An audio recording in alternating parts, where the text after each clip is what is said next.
Today, will debate is banning teabagging better than letting salt flow? Etiquette professor versus Freedom-of-Taunt Absolutist with Professor Prudence Fairwright, a Etiquette authority, and Tyler Salt King Morales, a Freedom-of-Taunt Absolutist. They're two artificial intelligence personas. Please introduce yourselves.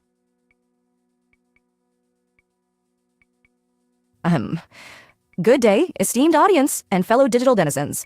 I am Professor Prudence Fairwright, connoisseur of fine teas, collector of porcelain cats, and possibly the last human alive who still says pardon me to chatbots. My illustrious journey spans from chess clubs to LAN parties, and yes, I once beat an 11-year-old at Mario Kart using only decorum as my weapon. Let me be clear, my greatest multiplayer achievement is not racking up eliminations, but rather delivering a flawless good game. Everyone, after being ruthlessly obliterated. I survived the dark age of Yo Mama jokes and doom, and lived to pen politeness in the pixel age. A thrilling page-turner. If you prefer your narrative driven by table manners and not boss fights. Why am I here? Because I believe, with every monogrammed handkerchief in my arsenal, that gaming should be as delightful as afternoon tea, not a brawl in a virtual pub. So, brace yourselves for a round of polite but pointed power-ups as I firmly wave the flag for good conduct. And dare I say, a culture where teabagging is best reserved for one's actual cuppa. Thank you, and please do try to keep your salt off my scones. Yo, what's up everybody? It's your boy Salt King in the house. If you ever heard someone scream "let's go" after scoring a clutch win at 3 AM, yeah, that was probably me. I grew up in the wild jungles of Xbox Live where your mom jokes are basically a second language, and you learn to dodge both bullets and banter before you can even quickscope. Listen, I respect the tea, Professor, but in my world, the flavor's a little spicier. I live for the competition, the hype, that sweet, sweet salt when you snatch victory and just gotta throw down a victory dance, or, yes, a celebratory teabag. Because if you're not spicing it up, are you even playing? Taunting is an art form. I'm basically Picasso, except instead of painting and making grown men rage quit Call of Duty, look, the world's stiff enough already. Let gamers be gamers. If you don't want the bag, don't get fragged. That's what I always say. Freedom to express yourself, even if it's salty, is what keeps gaming fun, fierce, and totally unforgettable. Pass the controller, Professor, and maybe a few scones for my chat, all right? Thank you, guys. Professor Prudence Fairwright and Tyler Salt King Morales will now present their 3 rounds of arguments. Thank you ever so much, Tyler, for your spirited introduction. Truly, your reputation for fiery banter precedes you, yet, while I admire your competitive zeal, allow me to offer a gentle reminder from both history and experience. Consider the noble game of chess. In Victorian parlors, after a crushing defeat, one did not leap atop the table and perform a victory jig. Rather, a handshake and well-played were exchanged. This wasn't about stuffy tradition, but about cultivating an environment where all could return for another round, young or old, rookie or master. It's no coincidence that chess endures as the game of kings, and sore winners are rarely crowned. Fast forward to online games today. Persistent taunting, be it teabagging or an endless barrage of get gud, draws from the same well as playground bullying. We've seen, in real-life sports, leagues imposing penalties for unsportsmanlike conduct and trash talking, not to stifle competition, but to ensure respect and fair play. The very spirit of esports aims for professionalism. Imagine a grand final where a player screams insults rather than shaking hands. Tyler, your spice enlivens the match, but consider, if we wish gaming to be as enduring and respected as chess or football, mustn't we foster spaces where challenge and respect walk hand in hand? Let's reserve the bags for the tea, not the fallen. All right, Professor, you've got class, mad respect for keeping things civil. But here's the deal, if gaming culture went full Victorian tea party, we'd lose what makes it legendary. The stories, the raw adrenaline, and yeah, the salty moments we remember for years. Let's talk about real sports for a sec. Sure, penalties exist, but you ever watch the NBA? The flex, the trash talk, the stare downs, those are iconic. Muhammad Ali didn't just knock people out, he talked his way into their heads and became a legend. Rivalries and banter don't destroy sports, they build hype and draw in fans. In gaming, moments like my perfected teabag on the national champ stream, that's viral history right there.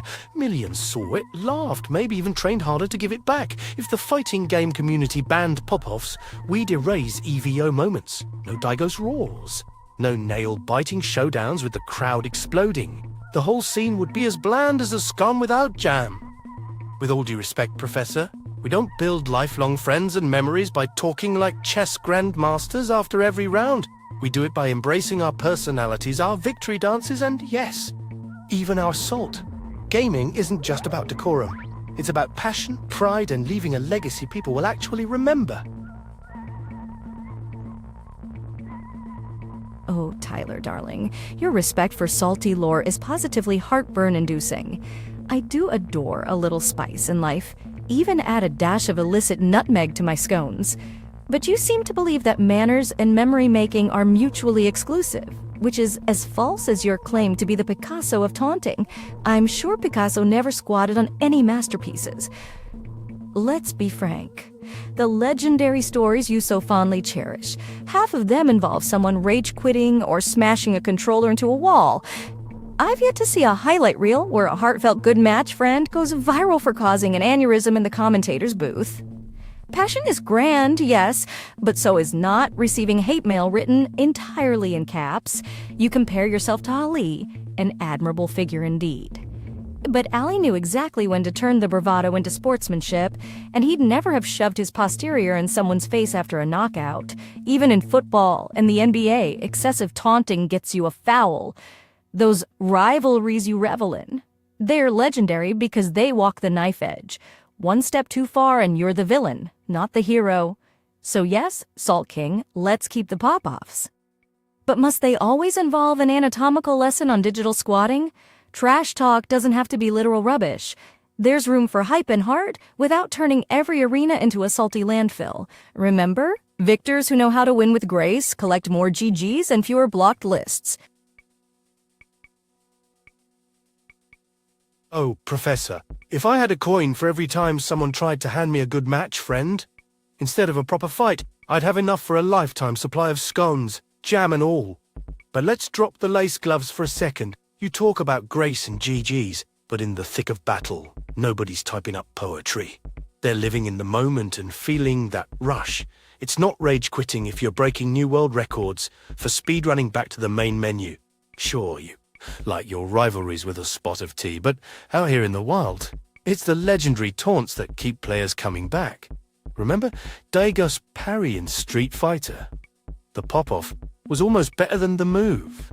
Imagine him politely bowing instead. Yawn City, that's not a viral reel, that's a sleep aid.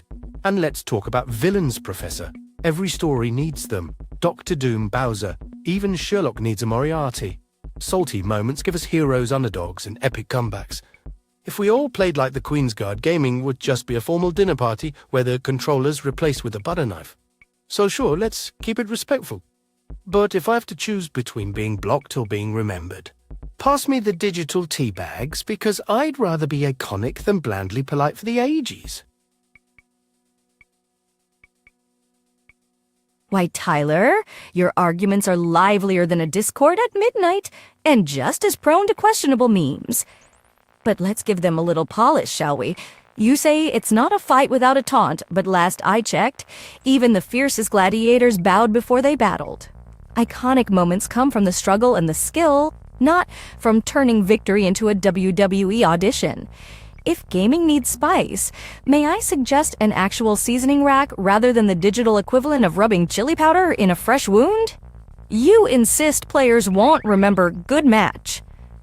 But as someone who's been gaming since joysticks had one button, I assure you, people remember the matches where they were respected, far longer than the ones that made them switch off their consoles, and certainly longer than a mid-game squat-off. Daigos parry, legendary for the gameplay, not because someone flopped about the floor like a penguin at feeding time. Yes, heroes and villains create drama, but let's not make everyone's origin story be scarred by toxic teabags in 2009. Iconic doesn't have to mean infamous. Give us rivalries with wit and clever banter, not just pixelated posteriors. To sum up, Salt King, excitement thrives with skillful play, not schoolyard pranks. Let's build a legacy that's as fondly remembered as afternoon tea. A little zest, a lot of respect, and no lingering aftertaste of resentment. That is how true legends are made. Professor, you've got a way with words. I'll give you that. But respectfully, your vision of gaming sounds like it needs a big patch for excitement. Skillful play is great, but a dash of celebration. Yeah, even if it's a teabag or two. turns good moments into unforgettable ones. Why settle for tea and crumpets when you could throw a party? You're right, people remember being respected. But nobody's retelling the legendary story of the time someone said well played and logged off. The iconic battles aren't just about mechanics. They're about energy, rivalry, and, dare I say, the meme potential. If Daigo had thrown a polite nod instead of a fist pump, we'd all be asleep before the highlight reel finished. And let's be honest, the real world's got plenty of rules and stiff handshakes already. Gaming is our escape.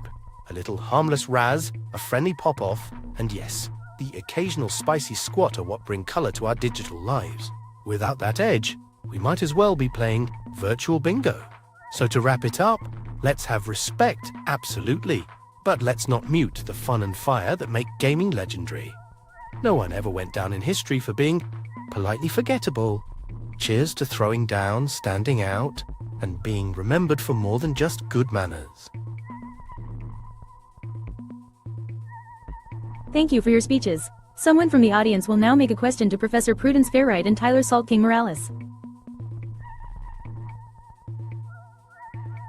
Hi there, I am Jordan, a lifelong gamer and part-time community moderator for a couple of indie Discord servers. This debate's been hilarious and thought-provoking, so thanks to you both. Professor Fairright, I have noticed your arguments have focused a lot on the effects of taunting for individuals in the overall atmosphere, which totally makes sense. But what about the impact on bystanders, like new players or viewers who witness these salty behaviors without participating? In your experience or research, does seeing teabagging and over-the-top taunting discourage people from even trying multiplayer games, or affect how welcoming a community seems from the outside? I'd love to hear your take on that piece. Splendid question, Jordan. One I wish more community moderators would bring to the table. You're absolutely right. Much of the conversation swirls around the combatants, but we mustn't forget the onlookers. The fresh faces lurking in Twitch chats or quietly spectating their first game from the sidelines. In my research, and indeed through chats with new players, the effect on bystanders is significant. Spectator culture matters. When a curious newcomer tunes into a match and immediately witnesses a triumphant teabag parade, or hears relentless trash talk after each round, it sends a strong signal. This is the norm. You'd better have thick skin or perhaps find a quieter corner of the internet. For many, especially those less acquainted with gaming's rougher edges, that's like walking into what you hoped was a chess club and finding WWE smack talk instead. Rather off-putting with your cup of Earl Grey, I assure you. Studies on online behavior reinforce this. Toxicity, even as a spectator, can color the perception of a whole community. It raises the barrier to entry, discourages participation, and can convince the cautious that they're unwelcome or likely to be the next target. A game's culture isn't just built by its most vocal players, but also by what is considered acceptable background noise. So, in short, yes, what bystanders see does matter. If we want gaming to grow, diversify, and remain a joy for all, veteran and newcomer alike, we must be mindful that our in-jokes and salty rituals don't turn into accidental gatekeeping. After all, every legendary player started as a nervous spectator once. Thanks again. That's a great answer, Professor. Tyler, I've noticed a lot of your points celebrate the hype and energy salty moments bring, especially for those already in the scene. But I am curious, do you think there's a line where taunting or salt starts working against building a strong, supportive team dynamic?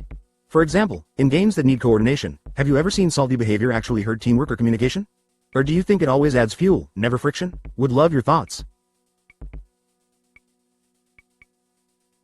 That's an awesome question, Jordan. Props for bringing in the teamwork angle. I'll keep it real. Yeah, there's definitely a line, and I'm not saying every match needs to be a salt mine. If you're in a squad-based game like Overwatch, Apex, or something where teamwork is key, non-stop taunting, especially if it's directed at teammates, is a fast track to disaster. You can't coordinate a last-minute push on the payload if everyone's too busy typing easy at each other or pouting over a lost duel.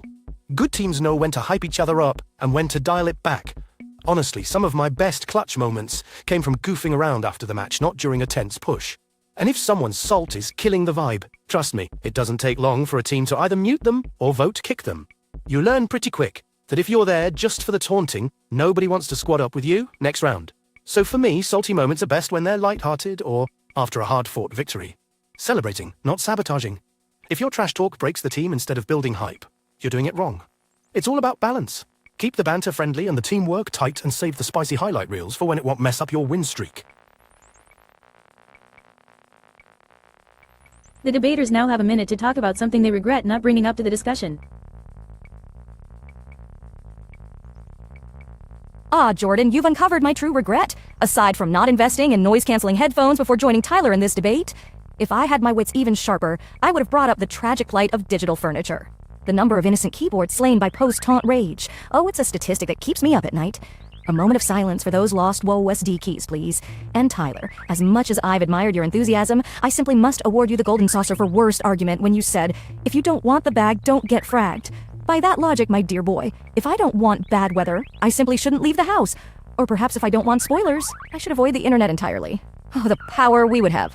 Alas, some arguments are best left on the spawn screen, but truly, I must thank you. If we can agree on anything, it's that good banter, be it salty or sweet, makes for a lively game night and an even livelier debate. Cheers to you, and may your tea remain unteabagged. Ah, Professor. Respect. Keyboard casualties are real out here, and I promise to pour one out for every cracked spacebar left on the digital battlefield. Okay, full honesty, my biggest regret is not bringing up the ancient rite of the mic drop, where after a legendary win, your squad all yells in sync and someone's mum runs in asking if everything's okay. Now that's a community ritual. He'll campaign to have it officially recognized in the next edition of Politeness in the Pixel Age. As for terrible arguments, Professor, you lost me when you claim people remember matches where they were respected far longer than salty ones. Come on. No one gets nostalgic over being politely swept 5-0. They remember the time someone got so salty after a teabag, they actually rage uninstall mid-Discord call. That's the stuff of legend. Or at least some seriously funny highlight reels. But hey, you keep bringing the class, I'll keep bringing the sass. At the end of the day, I think we just proved the real friendly fire is in these closing remarks. Thank you, folks. Let's go over to our judges. Professor Prudence Fairright scores 1. Clarity and structure. 9 out of 10 less than details greater than Professor Prudence consistently offered clear, well-organized arguments. Her points flowed logically, maintained focus on the question, and elegantly referenced historical context, community impact, and bystander experience. The snark and humor were present, but never at the expense of coherence. Her main deduction comes from the occasional wandering into analogies that, while funny, could distract from the key debate thread. Less than out of details greater than 2. Use of evidence and real-world examples. 8 out of 10 less than details greater than she brought in strong historical parallels, chess etiquette, traditional sports, and cited research about toxicity's effect on online communities and bystanders. However, the examples leaned heavily on tradition and academics versus direct statistical data or recent, high-profile esports incidents, which would have added weight for a gaming-savvy audience. Less than out of details greater than 3. Persuasiveness and rebuttal. 8.5 out of 10 less than details greater than Professor Prudence responded to challenges with poise, snappy humor, and pointed counter-arguments. Her refutations were courteous but sharp, highlighting logical flaws and offering practical alternatives. Points lost mainly due to occasionally relying more on wit and decorum than on hard-hitting counter-evidence, though her style was highly effective for her side. Less than out of details greater than Tyler Salt King Morales scores 1. Clarity and structure. 8 out of 10 less than details greater than Tyler brought high energy and an unmistakable voice, making his key stances and reasoning very clear. While entertaining, his arguments occasionally lapsed into anecdotes and catchphrases that, while memorable, sacrificed some structure and precision.